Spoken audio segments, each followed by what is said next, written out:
नमस्कार दोस्तों, मैं हूं अजय चौधरी। आज आपके सामने फिर से एक पेपर के साथ। और देखिए, आज मेरे पास में एक उत्कर्ष संस्थान है, यहाँ के मॉडल पेपर हैं जो कि 150 क्वेश्चन का सेट है। तो हो सकता है आपने देखा हो और हो सकता है अधिकतर स्टूडेंट ने इसको ना देखा हो, लेकिन ये क्वेश्चन मुझे अच्छे लगे आपके एग्ज़ाम के पॉइंट ऑफ व्यू से। तो मैं चाहता हूँ कि ये डायरेक्ट क्वेश्चन है, मैं आपके सामने एक बार इनको रिवाइज़ करवा दूँ ताकि एक बार पूरे सिलेबस का आपके सामने रिवीजन हो सकें। तो देखिए, आइए हम बात करते हैं। हिमालय का दूसरा सबसे ऊंचा पर्वत शिखर कंचनजंगा भारत के किस राज्य में स्थित है? असम, उत्तराखंड, सिक्किम और Himachal. Right answer is third, Sikkim. आप जानते हैं कि कंचनजंगा है कहाँ पे? ये सिक्किम में स्थित है। उसके बाद में है क्वेश्चन नंबर 2। भारत के निम्न में से कौन सी नदी डेल्टा नहीं बनाती है? गंगा, गोदावरी, महानदी और ताप्ती। राइट आंसर इज है 4, ताप्ती। Question number 3। क्षेत्रफल के क्रम में भारत के 3 बड़े राज्य कौन से हैं? Right answer is A, Rajasthan, Madhya Pradesh और महाराष्ट्र।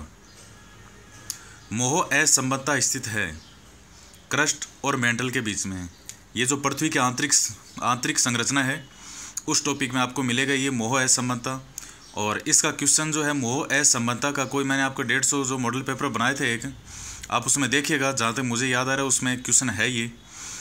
उसके बाद में है भारत के सर्वाधिक पूर्व और पश्चिम में स्थित स्थानों का स्थानीय समय में कितना अंतर है? 2 घंटे का अंतर है।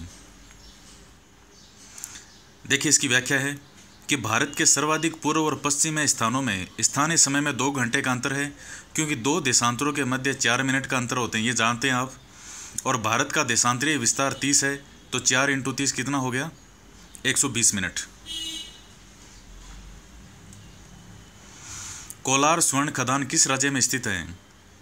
Right answer is 2, Karnataka. विश्व में सर्वाधिक लवणता पाई जाती है, इसका राइट आंसर होगा वान झील, जो कि कहाँ पर है? तुर्की में है। सर्वाधिक लवणता इसी में है। उसके बाद में देखिए, हम बात करते हैं क्वेश्चन नंबर 8 के बारे में। किसके गुरुत्वाकर्षण के कारण ज्वार भाटा आता है? राइट आंसर इज थर्ड, पृथ्वी पर सूर्य और चंद्रमा, इन दोनों के गुरुत्वाकर्षण के कारण। भारत में जैव विविधता के तप्त स्थल हैं। राइट आंसर इज थर्ड, पूर्वी हिमालय और पश्चिमी घाट। डोलड्रम पेटी का विस्तार सामान्यतः कहाँ से कहाँ पाया जाता है? 5 डिग्री नॉर्थ से 5 डिग्री साउथ तक। दालों का सर्वाधिक उत्पादन करने वाला राज्य है मध्य प्रदेश। निम्न में से कौन सा स्थान सबसे कम वर्षा प्राप्त करता है? सिरोही, लेह, जोधपुर और गुलमर्ग। तो राइट आंसर है लेह। जनगणना 2011 के अंतिम आंकड़ों के अनुसार भारत में पुरुष साक्षरता दर है। Right answer is third, 80.9%। Rajasthan का पश्चिमी मरुस्थलीय प्रदेश किससे बना है? तैतीस सागर से। व्याख्या है, राजस्थान का पश्चिमी मरुस्थलीय प्रदेश जो है वो 33 सागर से बना है। 15 क्वेश्चन है, इक्विनाक्स या विषुव के समय क्या होता है? दिन और रात जो हैं ये समान अवधि के होते हैं। उसके बाद में क्वेश्चन नंबर 16। निम्नलिखित में से किस मंडल का संवहन मंडल भी कहा जाता है? किस मंडल को संवहन मंडल भी कहा जाता है? सोम मंडल को। कुल सूर्य ताप का कितना भाग पृथ्वी को प्राप्त होता है? Right answer is third, 51%। Question number 18। Rajasthan के नाथरा की पाल क्षेत्र में कौन सा खनिज पाया जाता है? लोहा अयस्क। राजस्थान के कुब्बड़ पट्टी हॉर्स बेल्ट कहाँ पे है? तो ये जो कुब्बड़ पट्टी है ये नागौर, अजमेर में स्थित है। और यहाँ पर फ्लोराइड की अधिकता के कारण लोगों में जल्दी ही क्या होता है, पीठ जो उनकी कमर है वो झुक जाती है। मेरा जो राजस्थान वाला वीडियो था जिसमें राजस्थान के पर्वत पठार के मैंने 3 वीडियो अपलोड किए थे, उसमें इसके बारे में मैंने आपको जिक्र भी किया था। और आपका जो 2nd ग्रेड का फर्स्ट पेपर हुआ है जीके वाला, उसमें ये कुब्बड़ पट्टी वाला क्वेश्चन आपके एग्जाम में आया भी है। नेक्स्ट क्वेश्चन है, मौर्य स्तंभों के लिए पत्थर निम्नलिखित स्थान से प्राप्त किया जाता था? 3, चुनार से। मौर्य स्तंभों के लिए पत्थर कहाँ से आते थे? चुनार से। अष्टांग हृदय नामक कृति किसने लिखी? वाग्भट के द्वारा। और कब की रचना है ये? गुप्तकालीन रचना है। देखिए, मेरा उद्देश्य इस पेपर को सामने लाने का सिर्फ यही है कि आपको ज़्यादा से ज़्यादा बेनिफिट हो और ज़्यादा से ज़्यादा आपका रिवीजन हो सके, क्योंकि सभी क्वेश्चन एक साथ हैं। तो इस समय जितना भी अच्छा मैटर आपको मिल सकता है, अगर मेरे सामने कोई भी मैटर आता है तो मैं आपको उपलब्ध करवा दूंगा। मेन उद्देश्य हमारा सिलेक्शन करवाना है, तो उसके लिए हमें जहाँ से भी अगर पढ़ने को या सीखने को कुछ मिले तो हमें पढ़ना और सीख लेना चाहिए। उसी को ध्यान में रखते हुए मैटर आपके सामने मैं उपलब्ध करवा रहा हूँ। उसके बाद में देखिएगा 22वां क्वेश्चन है कि मुस्लिम लीग ने मुक्ति दिवस कब मनाया था? इसका राइट आंसर होगा 1939 में, जब प्रांतों में जो कांग्रेस मंत्रिमंडलों ने त्यागपत्र दे दिया था, उस समय मुस्लिम लीग के द्वारा क्या मनाया गया? मुक्ति दिवस मनाया गया। गांधी इरविन समझौते की प्रमुख शर्त थी सविनय अवज्ञा आंदोलन का स्थगन। तो गांधी इरविन समझौते की प्रमुख शर्त क्या है? सविनय अवज्ञा आंदोलन का स्थगन, उसको बंद किया जाए सबसे पहले। उसके बाद है किसने 1857 के विद्रोह को स्वतंत्रता का प्रथम भारतीय युद्ध कहा है? Right answer is 4 VD. Savarkar ने। निम्नलिखित कथनों पर विचार कीजिए। कथन है शिवाजी के 8 मंत्रियों की परिषद किसी भी प्रकार से कैबिनेट नहीं थी। 8 मंत्री शिवाजी के सचिव की भांति कार्य करते थे। तो इसका सही आंसर क्या होगा? 4 कि ए और बी कथन और कारण दोनों ही सही हैं और ब ए की सही व्याख्या है। यानी शिवाजी के 8 मंत्रियों की परिषद किसी भी प्रकार से कैबिनेट नहीं थी, क्योंकि 8 मंत्री शिवाजी के सचिव की भांति कार्य करते थे। उसके बाद में भारतीय राष्ट्रीय कांग्रेस का वह कौन सा अधिवेशन है जिसकी अध्यक्षता महात्मा गांधी के द्वारा की गई थी? तो ये आपको पहले भी शायद मैंने बताया है, कहीं ना कहीं किसी वीडियो में जिक्र है इसका। बेलगांव अधिवेशन में की थी 1924 में, एक बार ही की थी उन्होंने अपने जीवन में कांग्रेस की अध्यक्षता। क्वेश्चन नंबर 27 है, सुमेलित कीजिए। प्रवर्तक शंकराचार्य, रामानुजाचार्य, वल्लभाचार्य, मध्वाचार्य, और इस तरफ सिद्धांत है अद्वैत, विशिष्ट अद्वैत, शुद्धाद्वैत और द्वैतवाद। तो देखिए, शंकराचार्य जी का तो अद्वैतवादी है, रामानुजाचार्य है इनका विशिष्ट अद्वैतवाद है, वल्लभाचार्य का शुद्धाद्वैतवाद है और मध्वाचार्य का द्वैतवाद है। तो ये इसी क्रम में दिए गए हैं 1 2 3 4। क्वेश्चन नंबर 28, कश्मीर में ऋषि आंदोलन का संस्थापक कौन है? Right answer is A Sheikh Nooruddin. Question number 29, Napoleon की महाद्वीपीय प्रणाली किस देश के विरुद्ध थी? इंग्लैंड के विरुद्ध ही थी। उसके बाद में हम बात करते हैं क्वेश्चन नंबर 3, 1939 में राष्ट्रसंघ ने किस देश को निष्कासित किया था? रशिया को। कॉमन सेंस नामक पर्चा अमेरिकन वार और इंडिपेंडेंस के दौरान किसने लिखा? Right answer is 3 Thomas pen.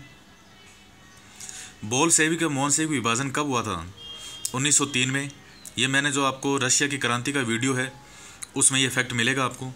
जातक कथाएं किस धर्म से संबंधित है? बौद्ध धर्म से है। हम सुनते हैं भगवान बुद्ध इस बार इसके रूप में जन्म लिया, इस बार इसके रूप में जन्म लिया, कहानी आपने सुनी भी होगी। 1 को 2 से सुमिलित करना है। हड़प्पा, लोथल, कालीबंगा, मोहनजोदड़ो, समाधि स्थान R37, गोदी, नर्तकी की आकृति और जुते हुए खेत। इसका राइट आंसर होगा 4th, यानी नर्तकी की जो मूर्ति है वो कहाँ से मिली है? ये हड़प्पा। ए का राइट आंसर है ए, समाधि स्थान R37 मिला है यहाँ से। मेरा जो सिंधु घाटी सभ्यता वाला वीडियो है उस वीडियो के अंदर ये आपको चारों फैक्ट मिलेंगे। हिस्ट्री वाला जो वीडियो है मेरा, जिसमें मैंने सिंधु घाटी सभ्यता के बारे में आपको बताया है। तो उसके बाद में हम बात करते हैं हड़प्पा संस्कृति की बहुसंख्यक मोहरें निर्मित है सेलखड़ी से। हड़प्पा संस्कृति में बहुसंख्यक मोहरें सेलखड़ी से निर्मित है। ये प्रकार की मिट्टी थी ये। निम्न में से कौन सा महाव्रत महावीर स्वामी द्वारा जोड़ा गया था? ब्रह्मचर्य। 4th हो जाएगा इसका, क्योंकि बाकी जो 4 थे अहिंसा, अस्तेय, अपरिग्रह और सत्य, ये तो गुरु जो थे पार्श्वनाथ जी 23 में इनके द्वारा दिए गए थे। और महावीर स्वामी ने इसमें 5वां जोड़ दिया था, ब्रह्मचर्य। उसके बाद में हम बात करते हैं क्वेश्चन नंबर 37 के बारे में। संविधान सभा के उपाध्यक्ष थे H.C. मुखर्जी। मूल ढांचे का सिद्धांत किस मामले में दिया गया है? केशवानंद भारतीवाद, बहुत फेमस केस है ये। महाभियोग प्रक्रिया का चरित्र क्या है? अर्धन्यायिक। महाभियोग आप जानते हैं, राष्ट्रपति को हटाने की प्रक्रिया है ये। किसने संप्रभुता की निम्न परिभाषा दी है? नागरिकों और शासित के संदर्भ में सर्वोच्च सत्ता जो कि कानून से बाधित नहीं है, बोंदा के द्वारा। सत्ता, प्राधिकार और वैधता के अंतर संबंध की सर्वश्रेष्ठ वाक्य निम्न कथन से इंगित है? वेद, सत्ता, प्राधिकार है। निम्न में से कौन सा पंचशील का सिद्धांत नहीं है? आक्रमण न करना, जो आंतरिक मामलों में हस्तक्षेप नहीं करना, शांतिपूर्ण सह अस्तित्व। तो ये देखिए, आज का जो पंचशील का मेरा वीडियो बनाया है मैंने विदेश नीति का, उसके अंदर आपको इफेक्ट मिल जाएगा। तो उसमें 500 मैंने आपको बताए, उसमें विश्व शांति को प्रोत्साहित करना, ऐसा कुछ भी नहीं है। निम्नलिखित में से कौन सा एक संयुक्त राष्ट्र संघ का मुख्य अंग नहीं है? महासभा, आर्थिक और सामाजिक परिषद, ट्रस्टीशिप काउंसिल, और 4th है यूनेस्को। तो इसके 6 अंग हैं, और महासभा, सुरक्षा परिषद, न्यास परिषद, सचिवालय, आर्थिक और सामाजिक परिषद और अंतर्राष्ट्रीय न्यायालय। यूनेस्को जो है वो इसका अंग नहीं है। भारत में प्रत्यक्ष लोकतंत्र की इकाई है? 2 ऑप्शन होगा इसका, ग्राम सभा। याज्ञवल्क्य और गार्गी का संवाद किस उपनिषद में मिलता है? वृहदारण्यक उपनिषद में मिलता है, और सबसे बड़ा जो उपनिषद है वो भी यही है, वृहदारण्यक उपनिषद ही है। इसी उपनिषद में मैं एक संवाद मुझे और याद आया, मैं आपको बता देता हूँ। जो सीता के पिताजी मान जाते हैं राजा जनक, उनके और याज्ञवल्क्य के बीच में भी जो संवाद हुआ है वो भी इसी वृहदारण्यक उपनिषद में ही है। मौर्य काल में कौन सा स्थान प्रांतीय राजधानी नहीं था? तक्षशिला, उज्जैनी, वैशाली और सुवर्णगिरी। वैशाली नहीं था, क्योंकि प्रांतीय राजधानी इनकी 4 थी, तक्षशिला, उज्जैनी, तोसली और सुवर्णगिरी। उसके बाद में है वस्तु की पूर्ति पूर्णतया लोचदार और मांग लोचदार होने की दशा में कर का संपूर्ण भार किस पर पड़ेगा? क्रेता पर ही पड़ेगा। क्वेश्चन नंबर 48, व्यय योग्य आय के संबंध में कौन सा घटक सत्य है?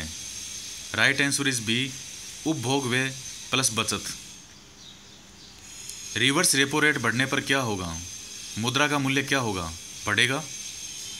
अब ये बेसिक कंसेप्ट हैं अर्थशास्त्र के, तो ये अब तक आप समझ गए होंगे, या आपने पढ़ाई तो अब तक की है, तो ये छोटे छोटे फैक्ट आप जानते होंगे। रेपो रेट क्या होती है, रिवर्स रेपो रेट क्या है, बैंक रेट क्या है, SLR क्या है, CRR क्या है। वैश्वीकरण के सामाजिक व आर्थिक सकारात्मक प्रभाव हैं अंतर्राष्ट्रीय सहयोग, उन्नत जीवन स्तर, आधारभूत संरचना का विकास और उपयुक्त सभी। तो ये चारों हैं। तो देखिए, इस वीडियो में मैंने 50 क्वेश्चन आपको बताए हैं, ज़्यादा बड़ा वीडियो नहीं बनाऊंगा। नेक्स्ट वीडियो में मैं और इसका आगे का पार्ट आपके सामने लाऊंगा। देखिए, मेरा उद्देश्य आपको ज़्यादा से ज़्यादा लाभ पहुंचाना है, तो सिर्फ उस उद्देश्य को ध्यान में रखते हुए मैं ये जो मॉडल पेपर है ये आपके सामने ला रहा हूँ। हाँ, ये क्वेश्चन उत्कर्ष संस्थान जो है उनके हैं, अवेलेबल थे, और मुझे क्वेश्चन अच्छे लगे और मुझे लगा ये मुझे सबके सामने शेयर करने चाहिए। और बोलने से और सुनने से चीज़ें ज़्यादा याद होती है देखने से। तो आप एक बार देखिएगा, आपको निश्चित रूप से फ़ायदा होगा, और आगे भी जो भी चीज़ मुझे अच्छी लगेगी वो मैं आपके सामने लाता रहूँगा। तो मिलते हैं नेक्स्ट वीडियो में। धन्यवाद।